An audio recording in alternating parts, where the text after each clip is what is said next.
Oh, I hear that music. That means it must be Wednesday. Good evening to you, the Wednesday Night Weather Show. We are so happy you're here with us. We've got a lot to talk about tonight. Even though there's not a lot happening in weather, we've got a lot of weather to talk about as we head into November and we round out this month of October that's been I was going to say incredibly or extremely, but both dry. It's been so dry this month and record-setting dry conditions. We'll talk about that coming up. And yes, I know, I look terrible with this mustache. I started early for No Shave November. I will shave at the end of November, but I do this to raise awareness for Pediatric Brain Tumor Foundation. If you would like to give to the Pediatric Brain Tumor Foundation and help kids with brain tumors, let's get rid of children should never have to say the word brain tumor, let alone deal with one. So I've taken up this mantle from Bob and the Showgram when they used to be on. They would, in November, do a big fundraiser. I'm now starting my own. You can go to all of my social media. Just look for Big Weather ABC 11 on Facebook, Twitter, Instagram. It's pinned to all of them. Make a donation if you can. It sure would help out. All right. Let's talk weather. That's why you're here, and that's what we're going to talk about. If you're new to the weather show, we do the forecast first, and then we got lots of other things to talk about too. But tonight, the three big things. How dry is it? It is so dry that we are seeing the second driest October ever. Well, on record, that's in 150, 60 years of record keeping. Second driest October ever in Raleigh, and the driest October ever in Fayetteville. Tropic thunder. Yeah, we're not done with tropical season just yet. We'll show you where we are in the tropical cycle. And why is the sky blue? Typical question. One of the kids out there wrote me this question. We're going to answer it, give you a scientific breakdown of why the skies have been so blue lately. We're not going to say which kind of blue, Carolina Duke blue, because I know that's a whole other debate that I'm just not going to do. I'm going to talk about First Alert DopplerNet, our network of live radar scanning the skies. Not seeing any rainfall around here tonight. It is dry. We will stay that way for the next couple of days. Every week we show you the CVD radar. This is a radar for folks who are color vision deficient. If you have problems seeing reds and greens, we've got this for our area. Only on the weather show do we zoom it around and take a look at different places around the country. But if you have problems with reds and greens, this is more blues and yellows and makes it easier to see. And we're zoomed in on Iowa, northwestern Missouri, northeastern portions of Kansas and eastern Nebraska, where they're seeing nasty thunderstorms out there tonight, possibly some severe weather. There's Des Moines, the capital. That's where I grew up. That town is called Ottumwa. There's a town near there called Albia. My best man lives in Albia, and his name is Jay. Jay, I'm here to tell you, you got some strong thunderstorms headed your way next couple of hours, so take shelter, my friend. All right, let's share what's happening as far as a live look here. Our Pendo Skycam showing a gorgeous evening. One of the things about downtown Raleigh this year that's been new is more and more buildings making the pink colors available for Breast Cancer Awareness Month, and I just love all the pink tops to the buildings. 73 tonight under partly cloudy skies, and we'll go from the 70s into the 50s later. Satellite radar, not much to show you around here. We've been relatively clear, just some fair weather cumulus clouds working through that big line of showers and storms headed through the Midwest. We're going to talk more about that in old school weather and why that's happening and where it's headed. Plus, we'll look at all the latest watches and warnings coming up in just a bit. Let's show you the forecast for tonight. We drop into the 50s for lows. 58 degrees, partly cloudy, patchy fog, and a southwest wind at 3 miles per hour. As far as that patchy fog goes, it's not going to be widespread, but our fog predictor does show it in spots tomorrow morning. Just quarter to a half a mile visibility, so not as thick as it could be. But I do think that as you head into Thursday, Halloween Thursday, you could wake up to some fog, and that will slow down your morning commute. Speaking of that commute, you'll be in the 50s to start the day. By 9 o'clock, we get to 63, and by lunchtime, we're in the mid-70s. We'll show you that forecast for tomorrow. Looking good around here. Sunshine, lots of it. It's actually going to be well above average. We should be at 68 degrees for our high. Tomorrow we go to 81, partly cloudy on a southwest wind that's just going to keep pushing that warm air in. Looking at temperatures across the region tomorrow. 81 in Cary, 80 in Holly Springs, 79 in Carborough. You'll top 79 out in Chatham County, Siler City. You'll make 80 in Wendell, 81 in Lillington, 83 Fayetteville, 82 Goldsboro, Lumberton, 81 in Rayford. We go north, 81 in South Hill, 80 Lewisburg, and 80 in Wake Forest. 7-day forecast powered by AccuWeather. Tomorrow, of course, got my witch in there. It is Halloween. It's not looking scary for the kids. Temperatures will be in the 70s for trick-or-treaters tomorrow night. Friday is the start of November. Where did October go? I mean, it was fast. We went through it. November is going to feel like September as we're still in the 80s. Saturday is going to be mainly cloudy, cooler, 70 degrees. Sunday, 71. Monday, 76. And if you're headed out to vote on Tuesday, weather will not be a factor. It's going to be 80 degrees. It's going to be sunny all day, so no excuses not to exercise your right. Wednesday, we see a chance of showers finally moving back in, and we really need it. Coming up, we're going to talk old school weather. We're going to break down why they're seeing those storms in the Midwest. We've got lots of folks seeing nasty weather in other parts of the country and snow, so we're going to talk about that as well. Stay with us. We'll be right back.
Welcome back. We're doing old school weather. If you don't know what that is, this is something we do every week in this segment where we look at weather with a little funky bass.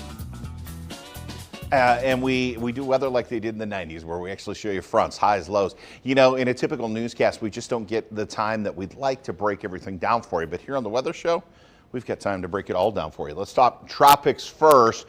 Where are we in the season? We're approaching November 1st.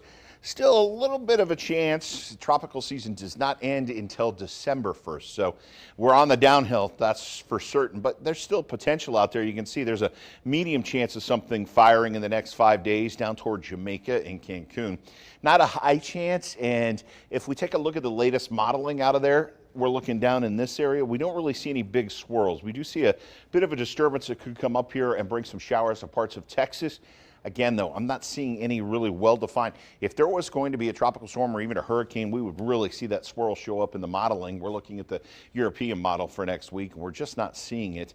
Even if we run it ahead to Sunday, we still not seeing any big showers or storms. We do see a frontal boundary approaching from the east, and some of that moisture comes up into next week. It could trigger some showers and storms. But again, we don't have to let our guard down just yet.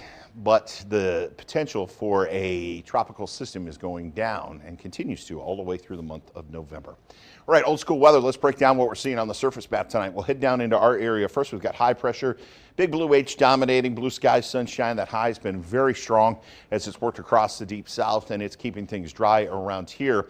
We do have a cold front as we head up into Canada, and there's Ottawa, Toronto, North Bay, Alpena, Michigan. This colder air is running into that warm, humid air that's over us, and it surges all the way in Canada, and it's triggering showers. If we follow that frontal boundary, we're seeing a little bit of an upper level low, and then this cold front running into that warm air in Missouri tonight, parts of Iowa, and it's triggering severe weather as you head south along that boundary into Oklahoma. They're actually seeing severe thunderstorm warnings. We'll take a look at all the warnings across the country in just a moment. But as that cold air runs into that warm, humid air, it is triggering showers and storms. Now, if we head out west, Denver, Colorado, they are seeing some snow in the higher elevations. All the skiers are starting to get ready for that. That snow extends up into Rapid City, South Dakota. The western and southwest has been extremely dry. They're actually seeing some wildfires. We'll talk more about that in a bit. And then into the Pacific Northwest, where they have a occluded front. This is the purple line. Cold front means cold air is winning. Warm front means warm air is winning. Included fronts where the warm air and cold air catch up to each other, and they're all just kind of running across this area and creating snow in the higher elevations. As a matter of fact, they have winter storm warnings out for parts of Oregon tonight between Portland and Medford, and then winter weather advisories all the way up into southern Washington tonight, and northern California seeing some winter weather advisories. You can see that line where that cold front is triggering showers, thunderstorms, and severe thunderstorm warnings. Two new ones just being issued by the National Weather Service out of Oklahoma City and then up into Wichita, Kansas tonight. They've got severe storms and severe weather. Biggest threat would be from damaging straight line winds along that line of showers and storms. We move further north of Kansas City. Atchison and on into Buchanan counties are seeing severe thunderstorm warnings now into northwest Missouri tonight. This line is advancing east, will work its way across Iowa, northern Missouri over the next couple of hours. See some brown counties up there. Those are actually wind advisories as this frontal boundary approaches Chicago and northern Illinois and eastern Wisconsin. It will trigger some very strong winds, so we will watch that as it works through. That wind advisory actually includes the city of Chicago, back into Cook and DuPage counties. We've got a couple of wind advisories in the mountains of Tennessee. That's about the only thing closest to us. On the western side of the mountains, they are seeing some strong winds out there, but that is all as far as the wind advisories go across the area tonight. I mentioned those wildfires earlier. You know, hundreds of homes have been threatened and evacuations have been ordered as multiple wildfires are raging, not just in the west, but also we're seeing some on the east coast in this unseasonably warm temperature and air that we've been seeing, as well as the drought conditions that are to blame. ABC's Rena Roy has the latest. From Massachusetts to Colorado, wildfires exploding across the country this week amid high temperatures and drought conditions. The Highland Lakes fire in Colorado threatening at least 700 homes, residents evacuated. We are going to be extremely aggressive on this fire because it's 97 acres in the middle of a subdivision with extremely high winds. People also fleeing to safety in Oklahoma. You can see this fire raging in Logan County. Smoke billowing through the air, flames lighting up the mountain range. A rare sight on the East Coast in Massachusetts. People dealing with brush fires. Flames were shooting way up. Coming dangerously close to neighborhoods. This is a very wooded area.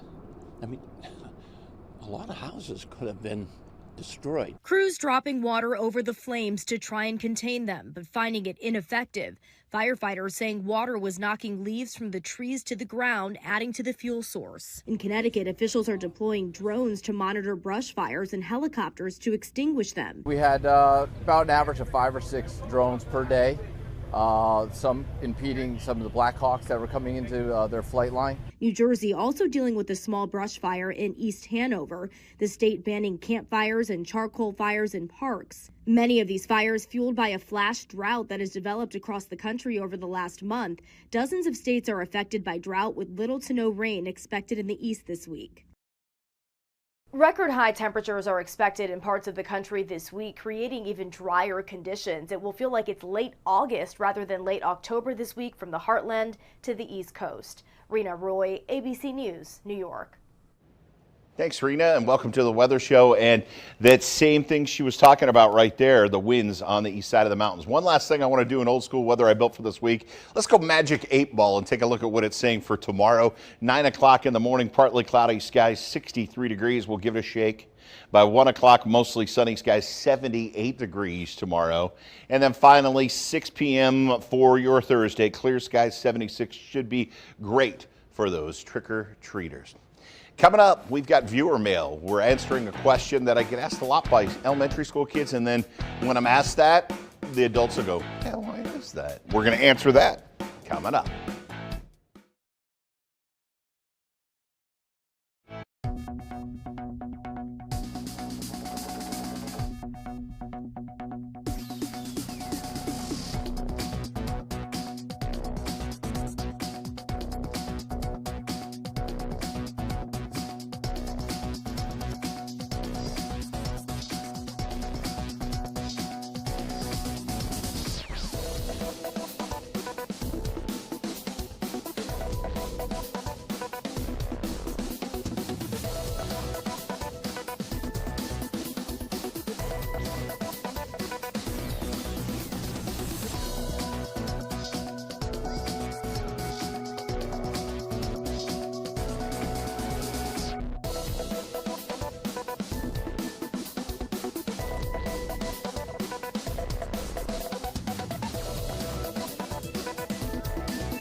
There are 31 days left this hurricane season. The experts at AccuWeather's Global Center say don't let your guard down just yet. AccuWeather's lead hurricane expert Alex De Silva is with us. Alex, the threat of tropical impacts this season are not over just yet. How many more named storms could we see this season? Yeah, we have still 1 month to go left in the Atlantic tropical season, and we're expecting at least another 1 to 3 named storms here during the month of November. We're tracking 2 different areas right now that we have concern about. One area here north of Hispaniola, north of Puerto Rico. That area has a low chance of developing during the first couple days of November. That's going to be off the tail end of a cold front. Now, that area, there's a lot of wind shear up here. It's a pretty hostile environment, so we really don't expect that area to really pose much of a threat. Even if it does develop, it should move out to sea. This area here in the Central Caribbean, that area has a lot more of us concerned. This area we're forecasting to develop high risk chance here between November 2nd to November 5th. And we're thinking this probably drifts off to the west here, and then it could potentially turn around and come back towards Florida. Why do you think the western and central Gulf Coast is more in the clear, but the East Coast needs to stay prepared? Yeah, certainly. So we think, climatology tells us during the month of November here that most storms that originate down in the Caribbean usually either move north or northeast. Now, it does appear that this one is going to make a western movement and then towards the northeast. But the thing that I think is really going to save a lot of Texas and Louisiana coast is typically this time of the year we have a lot of dips in the jet stream, a lot of wind shear as well in this area here. So even if the storm develops and starts moving towards the central Gulf of Mexico, we think there'll be a lot of wind shear in this area that would really tear the storm apart. Now, if the storm does move, have a kind of a quicker turn to the north and to the east, we have our graphic here illustrating that if it kind of hooks quickly, we could have an issue. We might have to watch this very carefully across South Florida. How rare are November storms, especially hurricane landfalls in the U.S.? Yeah, it's pretty rare to see a hurricane landfall. We've seen many tropical storms, but hurricanes are something different. We usually don't see too many of those. In fact, there's only been, since the year 1900, there's only been 3 landfalling hurricanes during the month of November, and they all happened in the state of Florida. In fact, we've never seen a tropical system, tropical storm, or a hurricane make landfall in the state of Texas or the state of Louisiana during the month of November. It's been a deadly and very expensive hurricane season. Hurricane Helene caused billions of dollars of damage in our mountains. How big of a toll is this hurricane season taking on the nation's economy? Yeah, it certainly is posing a big threat here. If you add up all of the storms here, from Debbie all the way down to Milton, and that's the economic damage that we measure here at AccuWeather. So it's not only about the physical damage, it's the tourism loss, it's the crop loss, all of the things that get added up into these totals here. If you add up all the storms we've seen so far, you're looking at around $500 billion, $500 billion in damage across all of these storms here. So it's certainly been a very impactful hurricane season. Unfortunately, we saw a lot of loss of life in a lot of these storms as well. So, this has certainly been an extremely, extremely impactful hurricane season. And unfortunately, we may not be done yet. The residents of Florida certainly have to keep their eye out here over the next week or so as we have to watch that Caribbean storm very, very carefully. All right, Alex, thank you for your expertise. Thank you. All right, Alex, Steve, thank you so much. Appreciate hearing from you both, our friends at AccuWeather. That's one of the cool things about working with AccuWeather is they give us some perspective on other parts of the country that are dealing with some of the stuff that we deal with here. I mean, how about that? Texas and Louisiana have never had a tropical system in November. So hopefully they are done with the tropical season. Hopefully we all are done with the tropical season because we've had enough. All right, let's move on to some viewer mail. That's our viewer mail music from Anna, our great director back there working so hard tonight. Let's show you that viewer mail, and this one comes to us from Billy in Oxford, North Carolina. Billy emailed in and said, "Why is the sky blue?" Well, Billy, we've seen a lot of blue skies this month. As a matter of fact, we've only had 2 days in the month of October with rain. So let's talk about how we get the color blue across our sky. This is the sun, and the sun actually emits what's called white light. But white light is actually all of the colors of the rainbow stuck together. When you have your Roy G. Biv, red, orange, yellow, green, blue, indigo, violet, all stuck together, it looks white. Sunlight has all the colors of the rainbow in it, but it's all traveling through space. Well, At about 18 miles up, that light begins to hit air molecules in our atmosphere. Our atmosphere gets thinner as we go up into the sky. About 18 miles up is where the first air molecules are, and that's where that white light runs into it. As it happens, air molecules are just the right size to help scatter blue and violet wavelengths. Now, some of those violets and ultraviolets we can't see, but the air molecules are just the perfect size to make the blue light split off from all the other light. And then it bounces around in the atmosphere. All of the other colors continue down to the surface without anything really blocking them. They just make it to the surface. And that warmth you feel can come from the reds that make it all the way to the surface. And the blue light, however, is scattered from one molecule to the next, to the next, to the next, until it's scattered all across our atmosphere, and that is what's reflected in all parts of the sky. So out of all the colors of the rainbow, only one of them is the right size to run into the molecules and bounce around the sky and make for those blue skies on this planet Earth. Now, when we look at the surface map, we'll go back to the old school weather just for a second. When we look at a surface map, there's always a blue H on there. That is high pressure.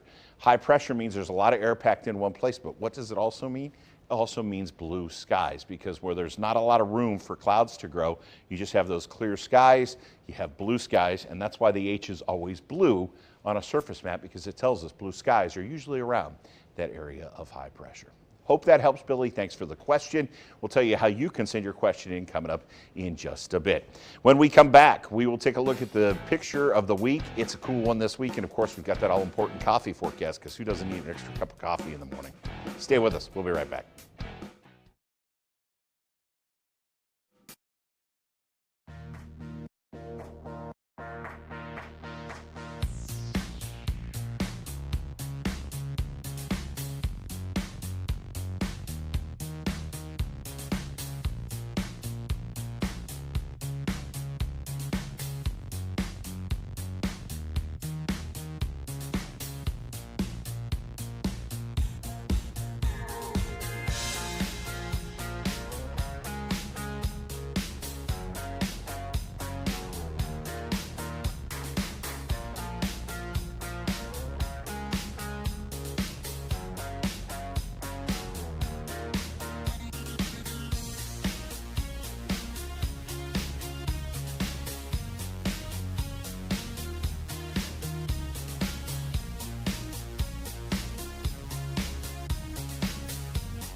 Welcome back. Hey, these are our folks working behind the scenes. If you were in the control room, this is what you'd be looking at. This is our behind the scenes control room. There's Anna and Ebony, our producer and director. Hello. Can you wave? And then this is me right here on TV looking at them. And if you keep looking at this image, eventually you get sucked into some vortex. No. This is the control room. So I want to say thank you to the great folks working behind the scenes and getting us on TV every night for the weather show. All right, let's take a look at some weather that's happening around the world. And this comes to us from Europe. In Europe, there's deadly flooding impacting Spain, and search and rescue operations have been underway throughout the day. Nearly 100 people have died in flash flooding in southeastern Spain. Now, rescue efforts continue as many people are unable to get to safety with flooded roadways and buildings. Some locations in the southern and eastern Spain actually received up to 12 inches of rain in just a couple of hours. And yesterday was the worst rainfall they've seen in that region in 28 years. Some places picking up a year's worth of rainfall in under a few hours. It's just crazy, terrible, and our prayers and thoughts go out to all those folks suffering in Spain. How about we head around the world to the other side? This is Japan. Mount Fuji is in May covered in snow, but that's not the case right now. It's almost November, and the peak of the mountain actually is still snowless. something that hasn't happened in Japan in 130 years. Snow usually on the mountain by early October. Japan's local meteorological office blames the unusually high temperatures for the lack of snow on that mountain. The country recorded its hottest summer on record this year. So again, Mount Fuji is snowless. What's interesting is if you head halfway between Mount Fuji and us, you get to Hawaii. And at the highest elevations in Hawaii, they're actually seeing snow this week in parts of Hawaii. So you don't think of Hawaii getting snow, but some of the highest elevations have had snowstorms this week. Let's take a look at our viewer photo this week. And this one coming to us from Sue Uri out at Jordan Lake, got the fall colors. Love the reflection, the still water. I mean, almost looks like a painting. Sue, that is just gorgeous. Thank you so much for taking time to send us that picture. We'd love to see your pictures. All you got to do is go to abc11.com/share. That's where you can send in pictures to us. We might just use them on the weather show. It's also where you can send viewer mail or email and questions. I'd love to hear from you. The weather question always being answered every week on the weather show comes from this source. So go to abc11.com/share. We would love to hear from you. Tomorrow morning, it is Halloween. You may not need a cup of coffee. You may need an iced cup of coffee tomorrow morning. Those temperatures running in the 50s, but we'll quickly jump into the 60s. There could be a little patchy fog as you head out the door. By 10 o'clock, 68 degrees, and then we'll warm to 80 as we head through the day tomorrow. Just a reminder, tomorrow night, as you are out and about after 5, 6 o'clock, watch out for the little kids in the neighborhoods. It's trick-or-treat night. Nobody needs to go fast tomorrow night. So please be careful if you're out there. Watch out for the little ones in all their costumes. It may be hard for them to see, and you don't want to end up on the news because of some tragedy. Please watch out for all the little ones trick-or-treating on Halloween. And if you don't celebrate Halloween, well, that's okay too. Hopefully you just have a great Thursday. Thanks so much for spending time with us tonight. We sure appreciate you showing up for the weather show. We'll see you every Wednesday here on abc11.com. Until next week, stay safe out there.